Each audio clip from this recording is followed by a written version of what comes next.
사랑과 자비가 많으신 아버지, 하나님께서 오늘도 거룩하고 복된 성을 주셔서 귀한 찬양과 기도로 하나님께 영광 돌리게 하시니 감사함을 드립니다.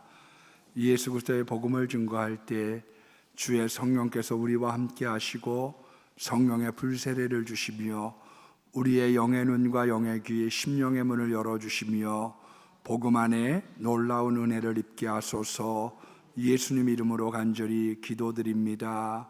아멘. 마이크를 조금 조정해 줬으면 좋겠습니다. 예. 할렐루야. 예, 우리 오늘 사모하는 영혼에게 만족을, 그런 제목을 가지고 말씀을 전해드리려고 합니다. 시편 전체는 5권으로 되어져 있습니다. 근데 오늘 우리가 봉독한 시편은 5번째 책에 제일 첫 번째 나오는 편입니다. 5연으로 구성이 되어져 있는데 1절로부터 9절, 마이크를 애당초처럼 해주세요. 마이크를 애당초처럼 해주세요. 예, 우리 1절로 9절까지는 광야에서 유리하는 하나님의 백성을 자상하게 돌보시는 하나님, 10절로부터 16절은 갇힌 자를 자유롭게 하시는 하나님, 17절로부터 22절까지는 위대하신 치료자 하나님, 23절로 32절까지는 평안을 주시는 하나님, 그리고 33절로 43절까지는 의인에 대한 축복과 악인에 대한 저주로 매듭을 짓고 있는 그런 시입니다. 우리가 오늘 1절 말씀에 보면 하나님의 속성을 선하고 인자하다, 그렇게 표현을 하고 있습니다. 여러분, 우리가 이제 신앙생활 하다 보면 사실 우리가 하나님이 늘 선하고 늘 인자하시냐에 대한 것에 궁금증을 가지게 되는 경우가 적지 않습니다. 왜 하나님 선하신데 왜 내게 이런 가난한 가정에서 태어나게 하시고, 하나님 선하신데 왜 이렇게 내게 고난을 주시나요? 하나님이 선하시다고 하는데 왜 이런 일이 저에게 일어나나요? 제가 이제 페이스북에서 우리 1년 후배입니다마는 박창현 교수라고 감신대 교수가 있어요. 같은 이제 중고등학교 청년부 신앙생활을 같이 했던 분인데, 제가 요번에 페이스북을 읽다가 보니까 거기에 50년 전 이야기를 이렇게 기록을 해놨습니다. 중학교 때 친구 따라 우연히 갔던 교회, 중등부회장, 고등부회장을 거치면서 내가 쪽방 동네에 사는 것을, 꼬방 동네에 사는 것을 아무에게도 말하지 않았습니다. 예, 서울에 있는 그 해화동에 있는 교회였지만 그렇다고 다 부유한 게 아니거든요. 산동네에 있는, 거기서 살았던 거지요. 교사 따라 오살리 기도원에 갔는데 그날 성령의 체험을 하고 방언을 받으면서 내 인생은 180도 바뀌었습니다. 학창시절이었음에도 철야 기도를 다니고 새벽 기도를 다니고, 그런데 급성 간염에 걸린 거죠. 그래서 집안이 어려워서 약값을 자기가 해결하지 못할 때 이 불의육 도끼 성금을 가지고 치료를 받다가 그것마저도 여의치 않아서 1년 휴학을 했습니다. 1978년 봄, 급성 간염, 가난한 집, 치료비 없는, 죽음만을 바라보고 있는 자기에게 오살리 기도원을 데리고 갔던 그 선생님이 찾아오셔서, 창현아, 하나님은 할 일이 있는 사람은 데려가지 않으신데, 그 이야기를 듣는 순간 죽음과 절망, 나락 속에 있었던 자기가 살아서 하나님에게 헌신하는 목사가 되어야 되겠다는 불타는 마음이 생겨나기 시작했습니다. 그리고 부목사님이었던 최병희 목사님 아침 저녁으로 신방해서 오셔서 그 쪽방 동네에 주여 나의 병든 몸을 지금 고쳐주소서, 그 찬양과 기도가 나에게 힘이 되었고, 판잣집에 살고 있는 것을 알매도 불구하고 우리 교회 친구들, 우리 교회 선배와 후배들이 따뜻하게 늘 여전히 대해주는 것에 깊은 감동을 받았습니다. 약으로 되지 않던 시절, 의사 선생님으로 되지 않던 시절, 오직 기도로만 매달려 치유받고, 그리고 감신대학교를 입학한 후에 독일에 유학을 갔다 와서 감리교 신학대학교 교수가 됐습니다. 오늘 이번 주에 제가 해명교회에 갑니다. 어떤 말씀을 전해야 될지 하나님께서 인도하시기를 바라며 그렇게 글을 써놨습니다. 사람이 가난하고 병든 때, 주님이 만날 만한 때지요. 왜 내게 이런 위기가 있고 제가 왜 이렇게 고독해야 되고 왜 질병에 시달려야 됩니까? 그런데 그 과정 속에서 우리가 오직 예수님만을 바라보게 되고 거기에서 소망의 빛을 발견하고 무엇보다 선하신 하나님이 누구신가를 발견하는 계기가 된다는 것입니다. 여러분, 인자라고 하는 말, 이거는 히브리어로 헤세드라고 얘기하는데 구약에서 약 245번 정도가 나옵니다. 그런데 이 헤세드라고 하는 말, 이 인자, 자비라고 하는 말은 감정적인 데 근거한 것이 아닙니다. 하나님의 언약에 준거한 신실하신 하나님을, 그 약속을 믿는 그 복음이 그 안에 내포가 되어져 있는 거죠. 민수기서 23장 19절에 있는 말씀을 보면 하나님은 사람이 아니시니 거짓말을 하지 아니하시고 인생이 아니시니 후회함이 없으시도다. 어찌 그 말씀하신 바를 행하지 않으시며 하신 말씀을 실행하지 않으시랴. 우리가 믿는 이 믿음의 근거에는 뭐가 있느냐 하면 신실하신 하나님, 반드시 약속을 지키시는 하나님, 그 성경을 믿는 믿음 안에서 신앙생활하는 것, 그것을 전제하고 있는 거죠. 여러분, 우리는 인생은 그렇지 않아요. 인생은요, 닭 잡아먹고 오리발 내미는 사람 많아요. 왜 시치미를 뗍니까? 시치미가 이 매가요 얼마나 비싼지 차 한 대 값이라고 그래요. 그래서 거기다가 꼬리표를 이렇게 붙여놓는데 그 꼬리표를 떼고서 자기가 입마에 벗겠다는 거죠. 그래서 네가 훔쳐갔지? 아닌데요? 나중에 증거를 대고 들통이 나면 생각이 안 났어요. 그랬었나요? 미안합니다. 그게 인간이죠. 인간들은 거짓말하고 오리발 내밀고 그리고 시치미 떼고 그런 거짓의 존재가 도사리고 있는데 비해서 하나님은 우리에게 신실하신 약속에 근거한 하나님이라고 말씀하고 있는 거예요. 그래서 우리를 언약 백성이라고 얘기하는 거죠. 하나님의 명령대로 살아, 그러면 내가 너에게 이런 복을 줄게. 그 아브라함의 계명, 너 이렇게 살면 내가 이런 복을 줄게. 모세에게 약속하신 언약이 있죠. 나를 사랑하는 자에게 내가 천대까지 은혜를 베풀어 줄게.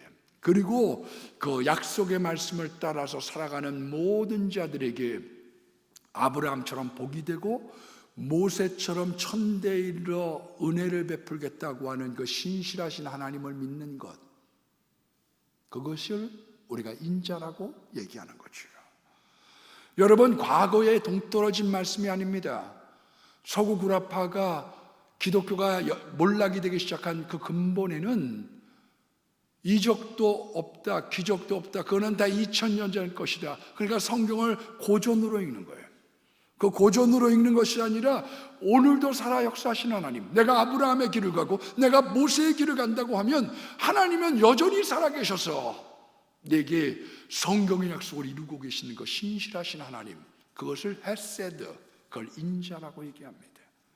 두 번째로 인자라고 하는 것은 죄인들을 용서하심, 그 용서의 의미를 담고 있죠. 민수기 14장 19절 말씀에 보면 구하옵나니 주의 인자의 광대하심을 따라 이 백성의 죄를 사하시되 애굽에서부터 지금까지 이 백성을 사하신 것 같이 사하시옵소서. 하나님의 인자는 어떤 거냐? 우리를 내치지 않으셔, 우리를 버리지 않으세요. 우리가 여전히 죄가 있음에도 불구하고 우리를 사유하시고 용서하시는 그 사랑의 하나님, 그것을 헤세드라, 그걸 인자라, 그걸 자비라, 그렇게 표현하고 있는 겁니다. 특별히 시편에서는 이 헤세드라고 하는 인자와 자비의 사상이, 그 인자하심이 그 영원하고 그 선하심과 그 인자하심이 영원하다고 하는 이 대전제를 누누이 강조하고 있는 거죠. 하나님의 긍휼, 하나님의 약자를 사랑하는 그 보호와 그 하나님의 은총을 우리가 인자라고 얘기합니다. 이 하나님의 품성이 우리에게도 있기를 원하는 거죠. 약자를 돌아보고 좀 더 정의롭게 살아가고 불우한 사람들을 챙겨주며 살아가기를 원하는 마음.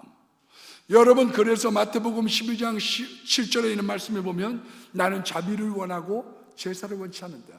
우리의 창조의 목적이 하나님께 영광을 돌리고 예배를 드리는 존재임에도 불구하고 내가 그것보다 자비를 베푸는 하나님의 품성, 그 헤세드가 있는 사람이길 원한다고 성경은 말씀하고 있는 거예요. 말씀을 믿어. 그리고 죄악을 사유해주고 그리고 약자를 돌보아주는 그 하나님의 자비, 내가 그걸 정말 원하거든. 여러분, 누가복음 10장 25절로 37절에 있는 말씀에 보면 선한 사마리아인의 비유가 나옵니다. 자비를 베푼 사마리아인이죠. 어느 율법교사가 예수님을 시험하려 여짜와 가로되 우리가 어떻게 행해야 영생을 얻을 수 있겠습니까? 그 질문을 하게 될 때 이 질문에 대해서 예수님이 이렇게 말씀하셨습니다. 성경에 뭐라고 기록되었느냐? 내 마음을 다하고 목숨을 다하고 힘을 다하고 뜻을 다하여 내 하나님을 사랑하고 내 이웃을 내 몸과 같이 사랑하라고 하셨습니다. 그래, 그렇게 하면 되지. 그랬더니 이 율법 교사가 자기를 옳게 보이려고 한 번 더 질문을 하게 됩니다. 그러면 누가 우리의 이웃입니까? 그때 예수님께서 이런 비유를 합니다. 어떤 사람이 여리고로 내려가다가 강도를 만나 거반 죽게 되었는데 제사장이 그냥 갔습니다. 왜?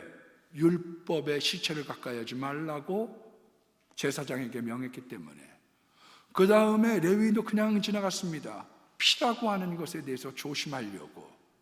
그런데 세 번째에 있는 사마리아인이 그 짐승에서 내려서 기름과 포도주를 상처에 붓고 소독을 시키고 붕대에 감고 싸매어 자기 짐승에게 태워 주막에 이르러 그 다음날 이튿날 주인에게 데나리온 둘을 주면서 오늘로 따지면 20만 원을 주면서 혹시 부비가 더 필요하면 간호비가 필요하면 돌아올 때 내가 주겠소. 잘 돌보아 달라. 그 이야기라고 길을 갔느니라. 이 세 사람 중에 누가 이 강도 만난 자의 이웃이겠느냐? 제가 볼 땐 자비를 베푼 자이니이다. 너도 가서 그렇게 하라. 이 인자, 선하심과 인자에 대한 것은 그런 것입니다.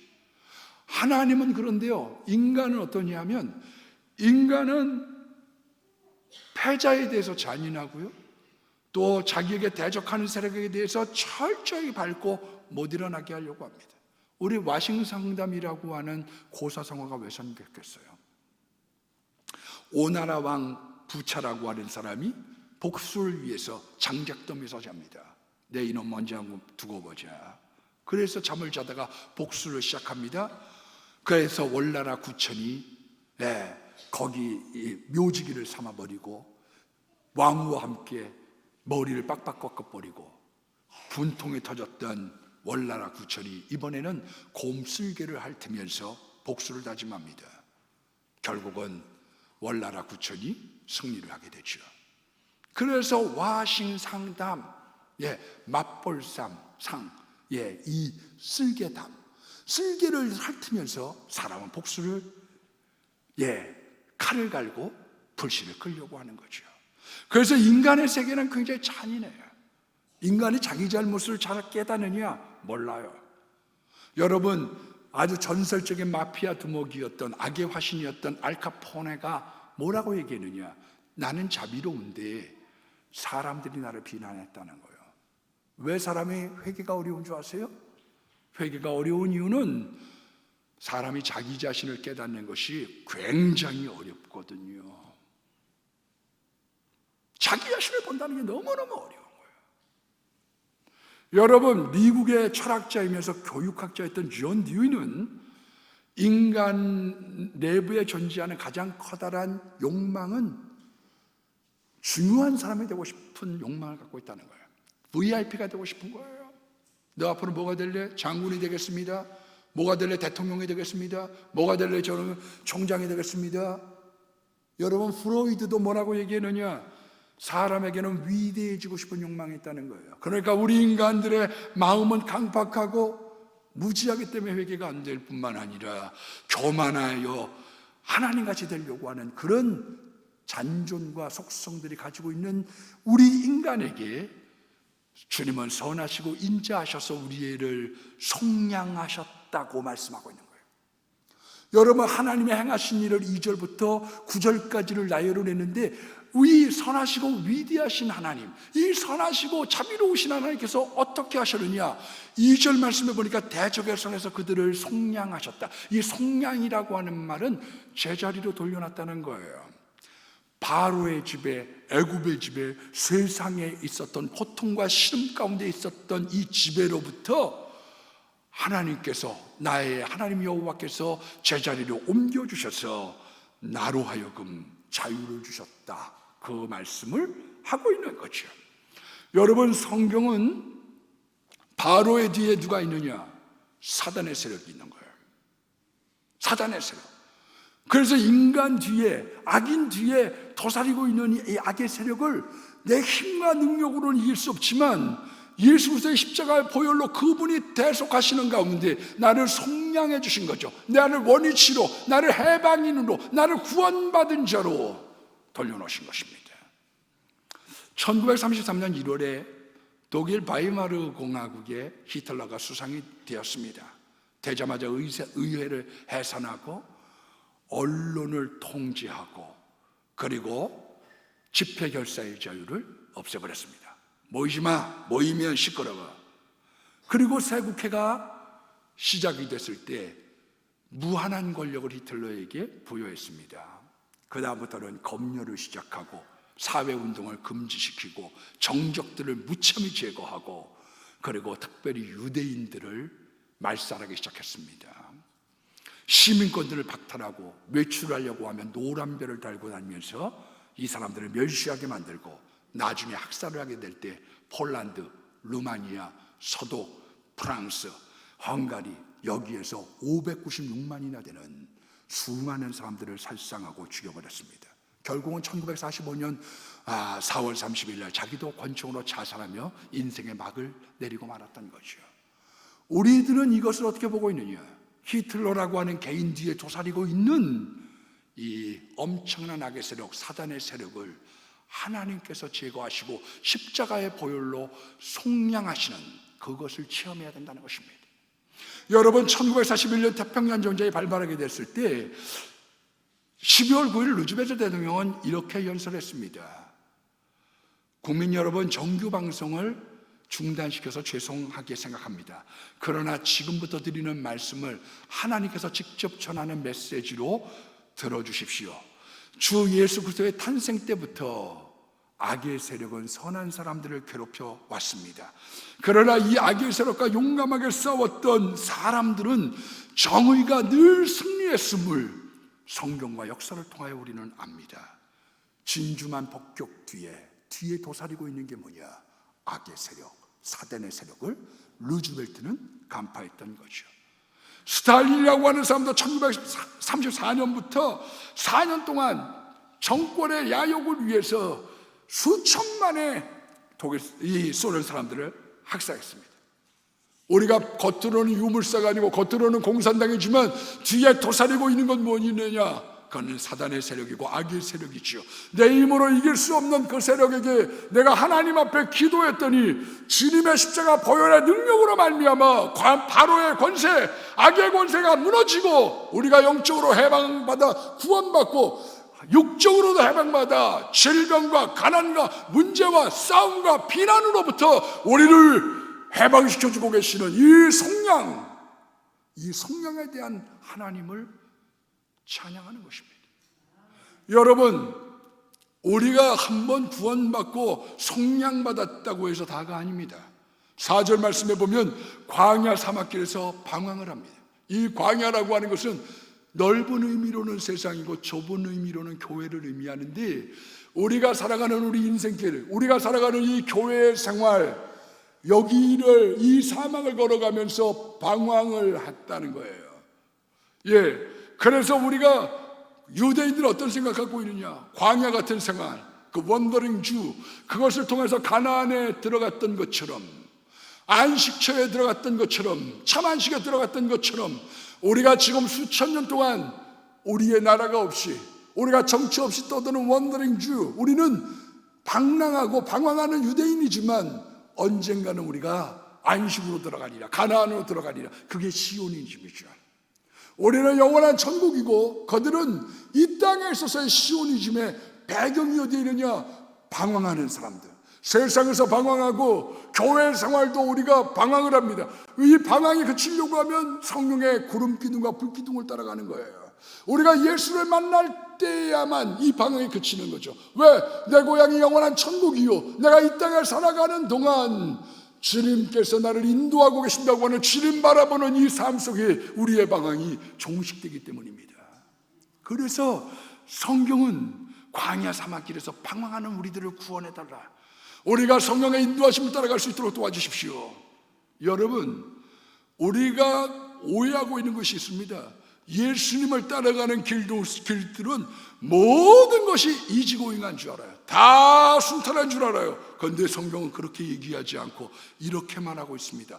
5절 말씀해 보니까 내가 광야에서 방황하고 줄이고 목이 말라 그들의 영혼이 그 안에서 피곤하였다. 여러분, 우리가 교회 생활한다고 그래가지고 먹고 사는 문제가 해결된 거예요? 우리가 교회 생활한다고 그래가지고 이제는 밥 먹는 문제가 해결되고 경제의 문제가 다 해결되고 다 행복하세요? 그런 거 아니죠. 그래서 예수님의 기도를 가르치실 때 우리에게 날마다 양식을 주십시오. 왜? 우리들이 예수 따라가며 복음 순종하면, 우리가 그 길을 감에도 불구하고 우리들이 사는 데 있어서 줄이고 목마른 문제들이 남아져 있는 거예요. 우리 정말 어려서 사실은 배고픈 시대를 겪었습니다. 안 그래요? 10던 껌도 좋아요.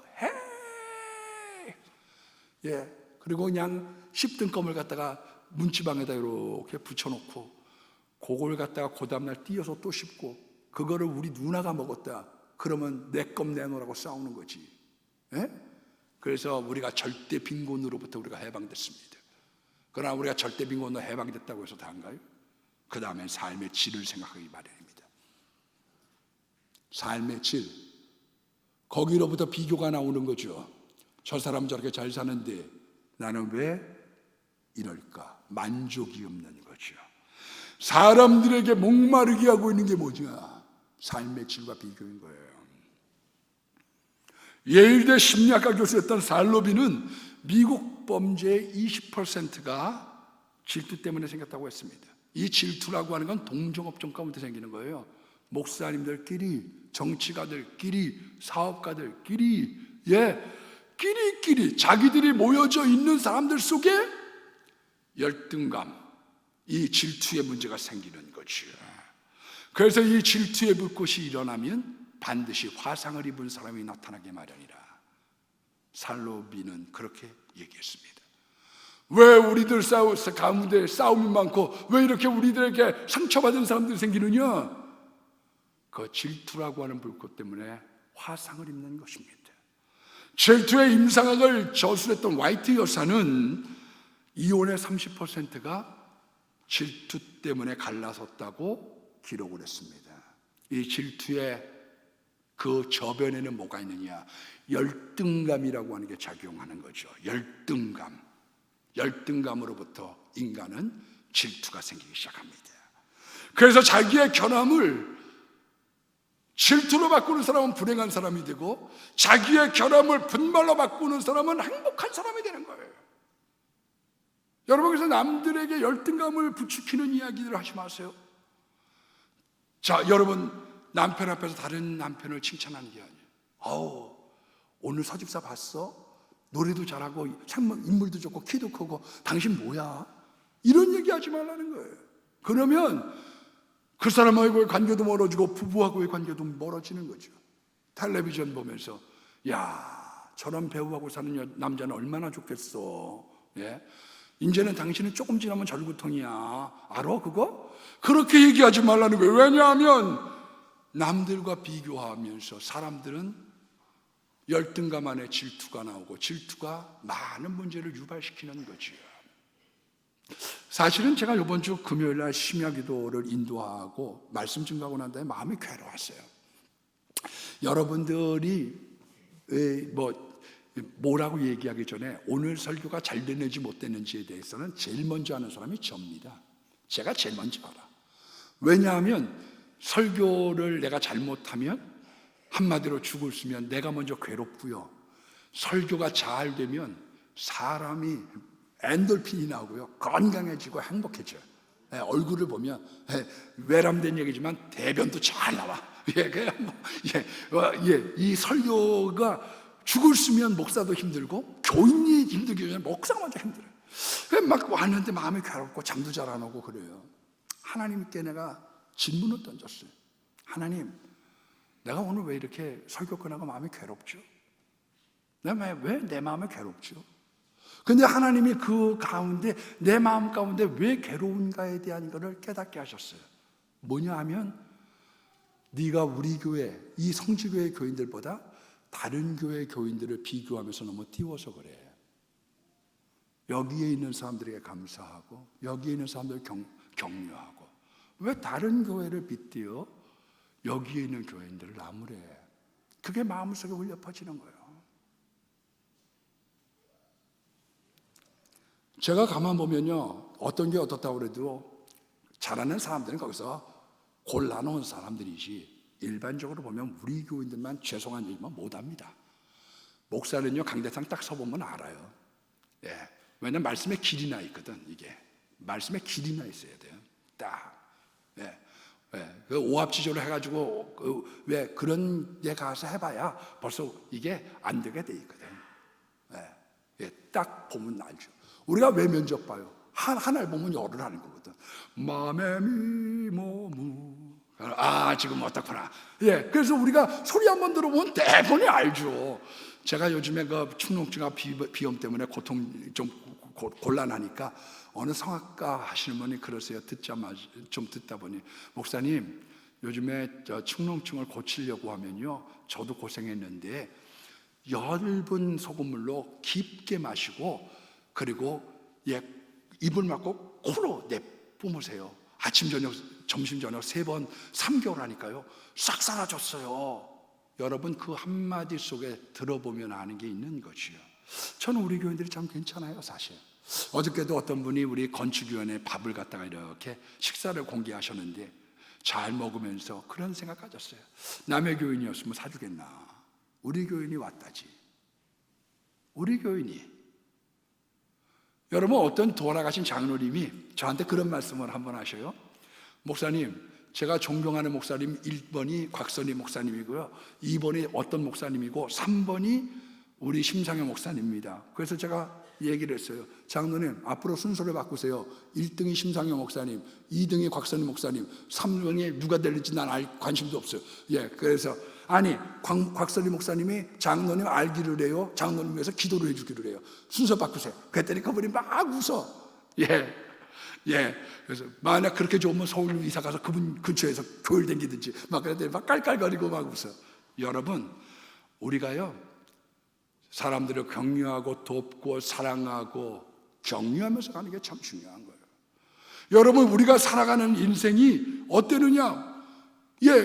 오늘 보니까 목마르고, 그리고 배고프고 목마르고 피곤한 거예요. 영혼이 피곤해. 산다는 게 피곤한 거거든요. 여러분, 제가 이번 주에 어떤 분 전화를 받았어요. 그래서 전화하고 이제 서로 통화하면서 그런 얘기를 하더라고요. 내가 손흥민 선수의 인터뷰를 듣고 은혜를 받았대요. 몸이 많이 아파요. 출전하기 전에 여기저기 아픈 데가 많은데 그냥 그라운드에 나가서 뛰는 거예요. 그 이야기에 그렇게 위로가 되고 힘이 되더래요. 여러분, 손흥민이 골제를 집어넣고 골든슛을 이번에 받았으니까 그 사람은 행복하고 모든 게 이지고잉하고 잘 되는 거냐? 그렇지 않은 거예요. 우리가 살아가는 인생길 동안 누구나가 줄이고 목마르고 피곤한 일들이 있지만 그 근심 중에 여호와께 부르짖는 거죠. 이 세상에 근심된 일이 많고 참 평안을 몰랐구나. 우리들이 살아가는 인생 속에 누구나가 그게 있는 거예요. 어저께 이렇게 제가 밥을 먹다 보니까 앞에 재정장로님이 앉으셨어요. 내가 밥을 놓고 한참 이렇게 있으니까, 목사님 왜 이렇게 밥을 안 드세요? 저보러 그러세요. 생각할 일이 많다고.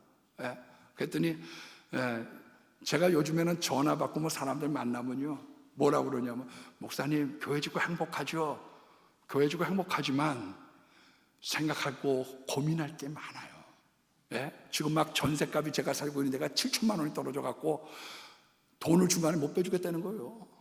그럼 여기 전세 나야 되겠다고 그 생각하고 앉아있죠. 그런 적이 한 번도 없었는데 존빌라 402호는 전세가 나가질 않으니 이걸 어떻게, 잠이 안 와. 그래서 자장장로님한테 얘기를 했더니 그 다음부터 잠이 잘 와. 이제는 이 장로님이 잠이 안 올 차례지. 거기다가 무슨 등기든 뭐든 막 이게 하는 게, 거기다가 광고해달라, 뭐 와서 우리 식사 한번 대접해달라, 전화가 굉장히 사실 많아요. 그래서 그거 다 들어줄 수도 없고, 안 들어주면 있는 놈이 더 한다는 얘기 들을 것 같고, 하여간 여러 가지로 저도 제 나름대로 고민이 많아. 예수님도 얼마나 고민이 많은지, 겟세마네 동산에 가가지고 고민하여 내가 죽게 되었은지요. 그러고서 제자들 데리고 가서 기도했던 거 보면 예수님도 죄는 없으셨지만 고민하셨던 것을 볼 수가 있어요. 우리들이 살아가는 인생 속에 나만 고민이 있는 게 아니에요. 나만 힘든 게 아니에요. 그 사람에게도 저 사람에게도 저에게도 교인들에게도 고민이 있지만, 하나님께 그때 부르짖으면 하나님께서 바른 길로 인도하시고 성읍마다 안착하게 하는 안정을 주신다는 거예요. 너 안정해. 내가 부르짖어서 너에게 길을 인도하고 네 마음을 편안하게 해줄게. 그리고 기적을 베풀어 주시는 하나님. 제가 뭐 말씀드려도 될 것 같아요. 사실은 사로남교회 오종호 목사님하고 저는 한 18년 정도 같이 지낸 것 같아요. 우리 교회 온 지 얼마 안 돼서부터 OM 선교라고 하는 데를 같이 이렇게 했어요. 근데 이분이 저 사로남 교회를 질 때 그때 당시에 300억이 들었어요. 빛 가운데로 걸어가고 있는 거지. 빛 가운데로 무거운 짐을, 무거운 빛을 나 홀로 지고 견디다 못해 쓰러질 때, 아이고 고민이 많아 이분이. 근데 거기다 납골당도 사기를 당했어요. 가시에 설렁탕을 먹는데 빚도 많고 사기도 당하고. 근데 대구에 있는 어떤 분이요, 이 새로운 교회에 100억을 갖다가 이사를 해가지고 그 다음부터 일어나시기 시작했고, 이분이 중학교도 250억, 초등학교도 250억짜리 짓고요, 사회에, 교회에 귀한 일들을 많이 하는 거예요. 하나님이 살다가 보면요, 다니다 가실 때에 쓸쓸한 곳 만나도 홀로 있게 마시고, 하나님, 그 하나님이 나를 여러 모양으로 일으켜 주시는 거예요. 올해는 구원이다가 아니에요. 올해는 바로에게서 노임받은 것이 다가 아니에요. 올해는 사단의 세력으로부터 구원받은 게 다가 아니에요. 우리가 교회 생활하고 세상 생활하면 우리가 주님 바라보고 성령님 따라가야지 되는 거예요. 우리가 성령님 바라보고 따라가면 우리가 다예요. 줄이고 목마르고 피곤했어요. 그런데 내가 이 고민 중에 하나님께 기도했더니 부르짖었더니 하나님께서 내게 바른 길을 주시고 안식을 주시고 기적을 베풀어 주시고 하나님께서 사모하는 영혼을 만족하게 하시고 좋은 것으로 먹이신다고, 하나님 영적인 만나와 육적인 모든 좋은 것들을 주신다고 오늘 약속하고 있는 거예요. 오늘 이 신실하신 하나님, 이 변함없는 하나님이 저와 여러분들의 길을 인도하시고 하나님께서 영혼을 만족하게 하시기를 축복하며, 하나님만이 살 길입니다. 예수만이 길입니다. 만족입니다. 하나님이 함께 하시기를 축복합니다.